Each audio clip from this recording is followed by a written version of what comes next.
ইয়া আইয়ুহাল্লাযীনা আমানু যকুরুল্লাহ।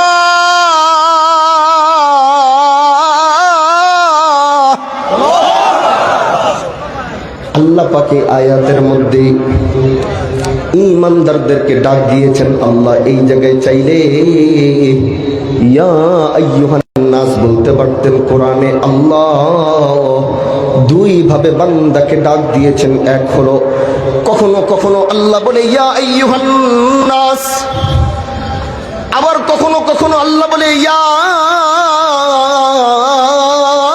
আইয়ুহাল্লাযীনা আমানু। যখন আল্লাহ বলে ইয়া আইয়ুহান নাস, তখন আল্লাহ দুনিয়ার সবাইকে ডাক দিয়েছে। তার মধ্যে হিন্দু বৌদ্ধ খ্রিস্টান সবাই রয়েছে। কারণ নাস মানে কি? আওয়াজ করে বলেন না, নাস মানে কি? আরো জোরে বলেন না, নাস মানে কি? আল্লাহ যখন বলে ইয়া আইয়ুহান নাস, তখন আল্লাহ দুনিয়ার সব মানুষকে ডাক দিয়েছে, যার মধ্যে ধর্ম বর্ণ সবাই রয়েছে। কিন্তু কখনো কখনো আল্লাহ ইয়া আইয়ুহান নাস বলে নাই। আল্লাহ তখন বলে ইয়া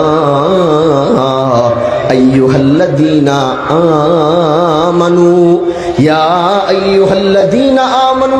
তখন একটু প্রাইভেট আলাপ, তখন এই উন্মুক্ত আলোচনা নয়। যদি এইখানে আমি আলোচনা করছি, এটা আমার উন্মুক্ত আলোচনা, কিন্তু এমপি সাহেব নিয়ে যে আস্তে করে পিছনে গিয়ে কথা বলি সেটা কেউ জানবে না। এটা আমার সাথে তার প্রাইভেট কথা। আল্লাহ সেই একইভাবে কোরআনের মধ্যে যখন নাস বলছে তো সবাইকে ডাকছে। কিন্তু আল্লাহ যখন বলে ইয়া আইয়ুহাল্লাযীনা আমানু, সেই জায়গায় আল্লাহ পাক দুনিয়ার কাউকে ডাকে না আর শুনাইতে চায় না। বলে তাহলে আল্লাহ কাদেরকে ডেকেছে? বলে যারা আল্লাহকে দেখে নাই কিন্তু তারপরও আল্লাহর উপরে ঈমান এনেছে, যারা আল্লাহর জাত ও সিফাত কোনোদিন দেখে নাই কিন্তু আল্লাহ বলে তাকে মেনেছে।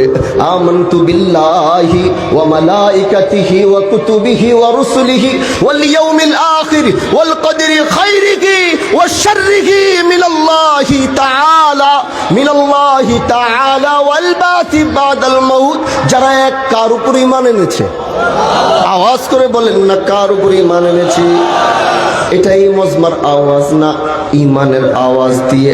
আল্লাহর নাম বলতে হলে ঈমানের আওয়াজ দিয়ে উচ্চারণ করবেন। বলেন না কার? আরো আপনাদের সংসদ সদস্য যখন কথা বলে দেখছেন কেমনে কথা বলে? তার ঈমানের পাওয়ার যদি এরকম হয়, আপনাদের তো এই ঈমানের আওয়াজ হলে হইবে না। এতগুলো মানুষ আল্লাহু আকবার বললে থর থর করে জমিনটা কাঁপতে থাকবে, এমন উচ্চারণ আমি আপনাদের জবান থেকে শুনতে চাই আল্লাহর নামের উপরে। বলেন না দেখি। এই এখন বোঝা যায়, এখন ঠিক আছে, এখন মনে হয় ইমানদারদের সামনে বসেছি। আরেকটা শুনতে চাই, যেটা এই মাটি সাক্ষী হয়ে থাকবে। এই মাটির মানুষ যখন আল্লাহু আকবার বলে, আসমান তখন মুখরিত হবে, জমিন তখন মুখরিত হবে। সেই আওয়াজ দিয়ে আবার বলেন আল্লাহু আকবার। এই হচ্ছে ঈমানের আওয়াজ। এই আওয়াজটা আজকে হারায় গেছে বইলা আমাকে এই অবস্থা। আজ এই আওয়াজ হারিয়ে গেছে দেখা আজ আমাদের এই অবস্থা। অথচ ইমানদারেরা অস্ত্র ছিল না, শস্ত্র ছিল না, শুধু ছিল এক ঈমানের ধ্বনি, যেই ধ্বনি দিয়ে তারা পৃথিবীকে বিজয় করেছিল। আর আজ এত অস্ত্র, এত অত্যাধুনিক অস্ত্র থাকার পরেও মাথা নত করে চুপচাপ করে চলে আসতে হয়। এজন্য বোঝা যায় অস্ত্র দিয়ে পৃথিবী বিজয় করা যাবে না, ঈমানের চেতনা দিয়ে পৃথিবী আবার মুসলমানরা বিজয় করতে পারবে।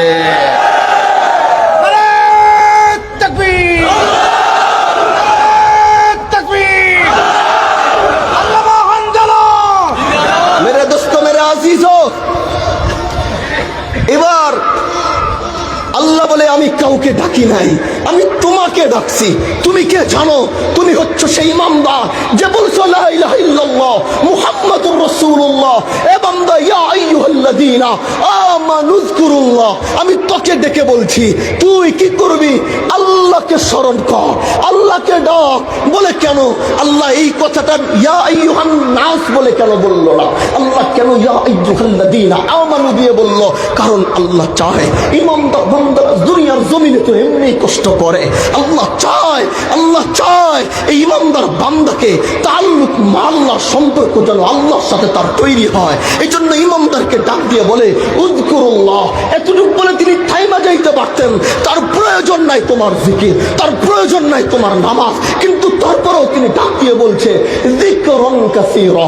বান্দা ডাকবি, কিন্তু কম কেন ডাকবি? ডাকার সময় একটু বেশি তো ডাকতে পারি। এই জন্য নিজেই বলছে যিকরুন কাসীরা, ডাকার সময় একটু বেশি বেশি করে ডাকবি। এবার আল্লাহ বলে বান্দা ডাকার সময় বেশি বেশি ডাকবি, আর তুই যখন চাবি দেওয়ার সময় আমি আল্লাহ তোকে বেশি বেশি করে দিব। ও বন্ধু আমার, আল্লাহ বলে ওই যে জুমার নামাজে খুতবার সানি খুতবায় ইমাম সাহেব দেখবেন দাঁড়িয়ে বলবে ফাযকুরুনি আযকুরকুম ওয়াশকুরুনি ওয়ালা তাকফুরুন। তখন দেখবেন সবাই দাঁড়ায় যায় নামাজের জন্য। আমাদের দেশের মানুষ মনে করে যে ফাযকুরুনি আযকুরকুম ওয়াশকুরুনি ওয়ালা তাকফুরুন আরবিতে মনে হয় ইমাম সাহেব কইছে দাঁড়ায় কাতার সোজা করে। মুরব্বিগো কানে কানে এটা মুখস্থ। একটা হইলো মানুষের ঠোঁটে ঠোঁটে মুখস্থ থাকে, আরেকটা হইলো কানে কানে মুখস্থ। তার কানে এটা মুখস্থ আছে যে ইমাম সাহেব এটা কোয়া মানে খুতবা শেষ, এখন নামাজের দাঁড়াইতে। এটাই তো নাকি? এটা চিন্তা করেই তো সবাই দাঁড়ায় নাকি? মুরব্বীরা কি দাঁড়ান না এটা চিন্তা করে? হ্যাঁ, কিন্তু কোনদিন জানতে চান নাই এই যে এই শেষ খুতবায় আইসা ইমাম সবচেয়ে বলছে ফাযকুরুনি আযকুরকুম। কোনদিন তো জানতে চাই নাই। আজ এই ময়দান থেকে আমি আপনাদেরকে বলে যাচ্ছি, আগামীর জুমায় যখন আবার ইমাম সাহেব এইটা খতিব সাহেব আবার যখন এটা তেলাওয়াত করবে, তখন আপনার মনে পড়ে যাবে আরে হামদুলিল্লাহ সব তো ওই দিন মাহফিলে এই আয়াতটা তেলাওয়াত করে বলছিল কি জানো? আল্লাহ বলে ফাযকুরুনি, বান্দা তুই আমাকে মনে করবি, ফাযকুরুনি তুই আমাকে স্মরণ করবি, ফাযকুরুনি তুই আমার জিকির করবি, ফাযকুরুনি তুই আমাকে ইয়াদ করবি, আযকুরকুম আমি আল্লাহ তোকে মনে করব, আযকুরকুম আমি তোকে স্মরণ করব, আযকুরকুম আমি তোকে ডাকবো। এই মিয়া কি মনে করেছেন আপনি দুনিয়ার আমার মতো নগণ্য গুনাহগার, যার গুনার পাহাড় হয়ে গেছে, যার অপরাধের পাহাড় হয়ে গেছে, যার গুনার শেষ নাই, যার অপরাধের শেষ নাই, তিনাকে কে ডাকবে? जिसने आसमान बनाया तिनाके के डाकबे, जिसने जमीन बनाया अरे तिनाके के डाकबे, अरे जो जन्नत के मालिक है अरे আমার মতো গুনাহগার নগণ্যকে আসমান থেকে আহকামুল হাকিমিন যদি আমার মতো নগণ্যকে ডাকে, আমার দুনিয়া এর থেকে বড় পাওয়া আর কি থাকতে পারে যে আমার আল্লাহ আমাকে ডাকছে। আমার রব কি মিথ্যা কথা বলছে? আওয়াজ করে বলেন আল্লাহ কি মিথ্যা বলছে? কোরআন বলছে লা তাবদীলা লিকালিমাতিল্লাহ। আল্লাহ যেটা একবার বলে ওইটার কোনো তাবদীল হয় না, ওইটার কোনো পরিবর্তন হয় না। আল্লাহ যদি বলে থাকে আমি তোরে ডাকবো, তার মানে তিনি তোমাকে ডাকবে। তোমরা এখানে 100 মানুষ, আল্লাহ বলে তোরা 100 মানুষ মিলে আমাকে ডাকবি, আমি আসমানের আরশের সামনে পৃথিবীর সমস্ত ফেরেশতাদেরকে বসিয়ে তোদেরকে ডাকবো। এই জন্য এই কলবের মধ্যে দুনিয়া দুনিয়া বাদ দাও। অনেক তো দুনিয়া ঢুকাইলা, কি পাইছো দুনিয়া ঢুকায়া? কি দিছে তোমাকে এই দুনিয়া? যে দুনিয়ার কথা আল্লাহ বলে ওমাল হায়াতুদ দুনিয়া ইল্লা মাতাউল গুরুর।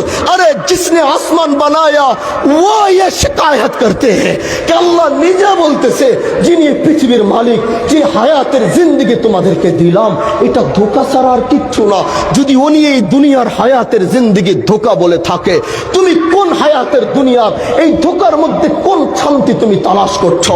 এই ধোঁকার জিন্দেগিতে তুমি কি তালাশ করছো যে তোমাকে জাহান্নামের দিকে টেনে নিয়ে যাচ্ছে? এই জন্য আমরা তোমাদেরকে এতটুকু বলতে চাই, ভাই এই সামান্য কলবের ভিতরে দুনিয়াকে জায়গা দেওয়ার পরে দেখেছো অশান্তি ছাড়া কিচ্ছু পাও নাই। স্ত্রী গালিগালাজ করে, স্বামী গালিগালাজ করে, পুত্র সন্তান নিজের হাত দিয়ে বাবাকে পিটায়, এটা হচ্ছে দুনিয়ার তামাশা। আর যদি সুকুন সাথে একটু বাঁচতে চাও, সুকুন নিয়ে একটু থাকতে চাও, তাহলে ওয়ালা যিকরুল্লাহি আকবার, আল্লাহর জিকিরকে কলবের ভিতরে ধারণ করো। রব্বে কায়নাতের কসম করে বলবো তোমার থেকে শান্তিতে পৃথিবীর আর কেউ থাকতে পারবে না। আল্লাহ আল্লাহ ডাকার মধ্যে যে নেশা, পৃথিবীর সব নেশা ছাড়ানো যায়। রিহাব আছে, রিহাবে নিয়ে গেলে যত বড় নেশাই হোক ট্রিটমেন্ট আছে, ট্রিটমেন্টের মাধ্যমে তোমার সেই নেশাকে দূর করার পদ্ধতি প্রযুক্তি পৃথিবীতে তৈরি হয়েছে। কিন্তু কারো যদি একবার জিকিরের নেশা লাইগা যায়, কারো যদি একবার জিকিরের খোরাক সে পায়া যায়, আল্লাহ আল্লাহ বলার ডাকের মজা তার কলবে যদি একবার লাইগা যায়, লা ইলাহা ইল্লাল্লাহ ডাকার মজা তার কলবে যদি একবার লাইগা যায়, আল্লাহু আল্লাহু ডাকার মজা তার কলবে যদি একবার লাইগা যায়, গোটা পৃথিবীটা তার পায়ের সামনে রাখার পরেও তারপরেও তাকে জিকিরের নেশা থেকে বের করা সম্ভব না। এই জন্য ভাই, এই জিকিরের পানিটা, নেশার পানিটা একটু পান করো। বলে জিকির দিয়া কি পাওয়া যায়? জিকির দিয়া জমি পাওয়া যায়? বলে না। জিকির দিয়া বাড়ি পাওয়া যায়? বলে না। জিকির দিয়া কি গাড়ি পাওয়া যায়? বলে না। জিকির দিয়া কি ব্যবসা পাওয়া যায়? বলে না। ভাই জিকির দিয়া কি পাওয়া যায়? বলে জিকির দিয়া আল্লাহ পাওয়া যায়, আল্লাহ পাওয়া যায়, আল্লাহ পাওয়া যায়। আর যার আল্লাহ হয়ে গেছে, দুনিয়া তার হয়ে গেছে। আলাদা আলাদা করে খুঁজার কি দরকার? একজনকে নিজের বানায় নাও না, আসমান তোমার হয়ে যাবে। একজনকে নিজের বানায় নাও না, জমিন তোমার হয়ে যাবে। একজনকে নিজের বানায় নাও না, কুল কায়নাত তোমার হয়ে যাবে। একজনকে নিজের বানায় নাও না, হাসর তোমার হয়ে যাবে। একজনকে নিজের বানায় নাও না, জান্নাত তোমার হয়ে যাবে। বলে উনি কে? বলে হুয়াল্লাহুল্লাযী লা ইলাহা ইল্লা হুয়ার রহমানুর রহিমুল মালিকুল কুদ্দুসুস সালামুল মুমিন আল মুহাইমিন আল আজিজুল জাব্বারুল মুতাকাব্বির আল খালিকুল বারিউল মুসাউবিরুল গফফারুল কাহ্হার আল ওয়াহ্হাবুর রাজ্জাকুল ফাত্তাহুল আলিম আল কাবিদুল বাসিতুল খাফিদুর রাফিউল মুইজ্জুল মুদিল্লুস সামিউল বাসির আল হাকামুল আদলুল লতীফুল খবীর আল হালিমুল আযীমুল গফুরুশ শাকুরুল আলিয়ুল কবীর আল হাফিজুল মুকিতুল হাসিবুল জলিলুল করিম আর রকিবুল মুজিবুল ওয়াসিউল হাকিম আল ওয়াদুদুল মজিদুল বাঈসুশ শাহীদ আল হাক্কুল ওয়াকিলুল কওয়িয়্যুল মতিন আল ওয়ালিয়ুল হামিদুল মুহসিল মুবদিউল মুঈদুল মুহয়িল মুমীতুল হাইয়ুল কাইয়্যুম আল ওয়াজিদুল মাজিদুল ওয়াহিদুল আহাদুস সামাদুল কাদিরুল মুকতাদির আল মুকদ্দিমুল মুআখির আল আউয়ালুল আখিরুল যাহিরুল বাতিন আল ওয়ালিল মুতাআলিল বাররুত তাওয়াবুল মুনতাকিমুল আফুউর রাউফ মালিকুল মুলকি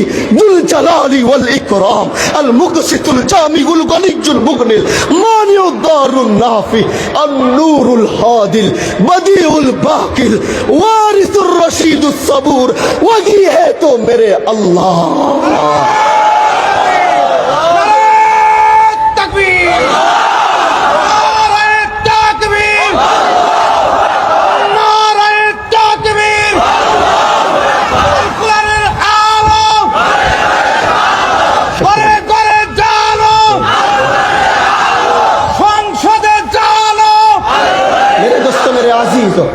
আর বেশি লম্বা দীর্ঘ আলোচনা করব না, যতটুকু দিনের কথা বললাম মনে থাকবে তো ইনশাআল্লাহ। শেষ আয়াতে আল্লাহ বলে ওয়াসাব্বিহুহু বুকরাতাম ওয়া আসীলা, সকালের একটা সময়, সন্ধ্যার একটা সময়, দুনিয়ার সব কিছু একদিকে রাইখা একটু মনোযোগী দাও আল্লাহ আল্লাহ ডাকার মধ্যে। একটু আমাকে ডাকো, আমাকে ডাকো। তুমি আমাকে বলবা আল্লাহ। তুমি বলছো একবার, এই আওয়াজ যখন সাত আসমান ভেদ করে আরশে আজিম পর্যন্ত পৌঁছায় যায়, আমি তখন কি বলি জানো? বান্দা বলে না আল্লাহ আমি জানি না। আল্লাহ কয় তুমি ডাক দিছিলা মাত্র একবার আল্লাহ বইলা, এই আওয়াজ আমার কাছে আসার পরে আমি সাথে সাথে বলা শুরু করছি, ও বান্দা তোর আল্লাহ হাজির, ও বান্দা তোর আল্লাহ হাজির, ও বান্দা তোর রব হাজির, ও বান্দা তোর আল্লাহ হাজির, ও বান্দা তোর আল্লাহ হাজির, ও বান্দা তোর রহমান হাজির, ও বান্দা তোর আল্লাহ হাজির, ও বান্দা তোর আল্লাহ হাজির, ও বান্দা তোর আল্লাহ হাজির, ও বান্দা তোর আল্লাহ হাজির। তুই আমাকে ডাকছস একবার, আমি আল্লাহ তোর ডাকের জবাব 10 বার দিয়ে বলেছি তোর আল্লাহ হাজির। যাও না তোমার মালিকরে 10 বার ডাক দাও, 10 বার তার কাছে যাও, বিরক্ত হয়ে যাবে। একবার তারা ডাকো, 2 বার ডাকো, একবার চাও, 2 বার চাও, বিরক্ত হয়ে যাবে। ওনার সিফাত আর ওনার জাতি তো আলাদা। এই জন্য আল্লাহকে আগে চিনতে হবে, তার সাথে মোহাব্বত বাড়াইতে হবে। পারবো তো ইনশাআল্লাহ? আওয়াজ করে বলেন পারবো ইনশাআল্লাহ। আল্লাহ যেন আজকের এই মাহফিলকে কবুল করে। তার শেষ করার আগে আরেকটি কথা বলেই বিদায় নেব। বিদায় নেব বলতে বাবা আছেন, সংসদ সদস্য আমাদের মাসুদ সাহেব আলোচনা করবেন, বাবা আপনাদেরকে নিয়ে দোয়া করবে। কিন্তু যাওয়ার আগে বলছি, এখানে হাজী শরিয়াতুল্লাহ সমাজ কল্যাণ পরিষদ দেখেছেন আপনারা, দেখেছেন না?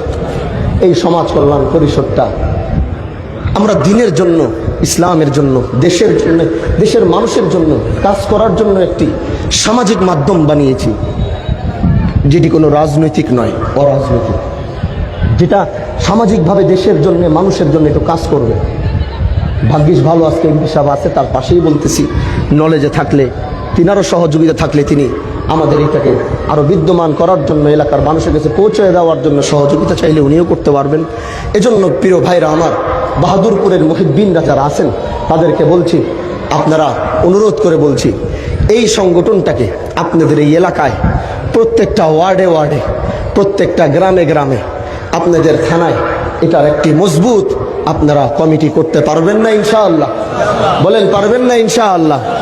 বাহাদুরপুরের, বিশেষ করে বাহাদুরপুরের যারা আছেন তাদেরকে নিয়ে আমরা চাই এই এলাকার অসহায় মানুষগুলো, এই এলাকার বিদ্যমান কাজগুলো, এই এলাকার মাদক মুক্ত একটি সমাজ গড়ার জন্যে পুলিশ কতটুকু পারবে? এমপি সাহেবকে একলা পারবে মাদকের বিরুদ্ধে যুদ্ধ করতে? এই সংগঠন আপনাদের এমপি সাহেবের যত লোকজন আছে তারা ঐক্যবদ্ধ হয়ে প্রশাসনকে সাথে নিয়ে এমপি মহোদয়ের কাজের ভিতরেও যেন সহযোগিতা করা যায়, এরকম একটি প্ল্যাটফর্ম আপনাদের এলাকায় তৈরি করতে হবে। কি বলেন ইনশাআল্লাহ? অন্যায় অবিচারের বিরুদ্ধে রুখে দাঁড়ানোর জন্য সবাইকে ঐক্যবদ্ধতার সাথে হাতে হাত কাঁধে কাঁধ মিলিয়ে চলতে হবে। কি বলেন ইনশাআল্লাহ? এজন্য হাজী শরীয়তুল্লাহ ডাক দিয়েছিল, সেই শিবচর থেকে আল্লাহ সেই ডাক গোটা ভারতবর্ষে কবুল করেছে। আমি আমার নির্বাচনের আগে এলাকায় এই কথাটি বলতাম যে আমি আরেকটি ডাক এই শিবচরের মাটি থেকে দিতে চাই, আমি আরেকটি ডাক ইনসাফের পক্ষে, দেশের মানুষের পক্ষে, আমার পূর্বপুরুষের ন্যায় সেই ধারাবাহিকতায় আমি আরেকটি ডাক দিতে চাই। হাজী শরীয়তুল্লাহ যদি ভারতবর্ষ নিয়ে গোটা দেশের বিরুদ্ধে, অন্যায় অবিচারের বিরুদ্ধে, ব্রিটিশের বিরুদ্ধে তিনি যদি এই সংগ্রাম প্রতিরোধ তুলে তুলতে পারেন, আমি আমার নির্বাচনী প্রচারণার আগে বলেছিলাম আপনারা আমাকে আরেকটি সুযোগ করে দেন, আমি এই একই শিবচর থেকে আরেকটি ইনসাফের পক্ষে ডাক দিতে চাই, যেই ডাক যদি সারা ভারতবর্ষে পর্যন্ত না হয়, কিন্তু বাংলার 84,000 গ্রামে 64টা জেলার মানুষদেরকে নিয়ে কাঁধে কাঁধ মিলিয়ে আবার অন্যায় অবিচারের বিরুদ্ধে সংগ্রাম করে তুলবো ইনশাআল্লাহ। সেজন্য শিবচর থেকে আবার একটি আওয়াজ উঠেছে, এই আওয়াজ আজ পৌঁছিয়ে যাচ্ছে, বাংলার আনাচে কানাচে পৌঁছিয়ে যাচ্ছে। ওরা আমাকে ঘায়েল করার জন্য বলেছিল জঙ্গি, কিন্তু এই জঙ্গির মধ্যে আল্লাহ আমাকে ইজ্জত আর সম্মান বাড়িয়ে দিয়েছে। ওরা আমাদেরকে কতভাবেই ঘায়েল করতে চাবে, কিন্তু তারা এটা জানে না, তারা আমাদের বিরুদ্ধে যতগুলো কাজ করবে তার মধ্যে আল্লাহ আমাদের জন্য সম্মান লিখে রেখেছেন। হযরত ইব্রাহিম আলাইহিস সালামকে আগুনে পুরানোর জন্য পাঠিয়েছিলেন, ইব্রাহিমকে জ্বালিয়ে দেওয়ার জন্য, কিন্তু ওইখানে আল্লাহ ইব্রাহিমের জন্য কষ্ট না রেখে ওখানে ইব্রাহিমের জন্য সুকুন আর শান্তি রেখেছিলেন। আমরা তো সেই ইব্রাহিম আলাইহিস সালামেরই উত্তরসূরি, আমরা তো সেই নবী ওয়ারিসদেরই উত্তরসূরি। এজন্য আমাদের কষ্টের জায়গাগুলোতেই আল্লাহ আমাদের জন্য ইজ্জত আর সম্মান রেখেছে। উনি বছরের পর বছর কারাবরণ করেছে। যখন কারাবরণ করে এলাকার মানুষকে এসে বলেছিল যে আমার কারাবরণ করার কারণ কোনো দুর্নীতি আর চাঁদাবাজি নয়, আমি দেশের পক্ষে, মানুষের পক্ষে কথা বলেছিলাম, এই কথাগুলো আপনাদের দিলের ভিতরে নাড়া দিয়েছিল। তার মানে কি? এই কষ্টের মাধ্যমে আল্লাহ তাকে ইজ্জত আর সম্মানের আসনে বসানো সব রাস্তা আহকামুল হাকিমিন নিজে তৈরি করে দিয়েছে। এটাই দুনিয়ার নিয়ম। যারা ন্যায়ের পক্ষে থাকবে, ইনসাফের পক্ষে থাকবে, আল্লাহ তাদের রাস্তা এইভাবেই পরিষ্কার করে দিবে। তাদের মঞ্জিল পর্যন্ত যাওয়ার জন্য আল্লাহ নিজের সহযোগী যদি হয়, দুনিয়ার সবাই মিলেও কিছু করা সম্ভব না। এজন্য হাজী শরীয়তুল্লাহ সমাজ কল্যাণ পরিষদ এই পটুয়াখালীর প্রতিটা মানুষের ভিতরে হাজী শরীয়তুল্লাহ সে আদর্শকে ধারণ করে আবার সেই সংগ্রামী সংগঠনকে আবার মজবুত করার জন্য আপনারা প্রস্তুত আছেন তো ইনশাআল্লাহ? আল্লাহ তুমি কবুল করো, বলেন আমিন। আমার ভাই আসবে সব সময় আপনাদের কাছে, আমাদেরকে তো এখন একটা দায়িত্বে পাঠিয়েছেন, আমরা চেষ্টা করব সব সময় আসা।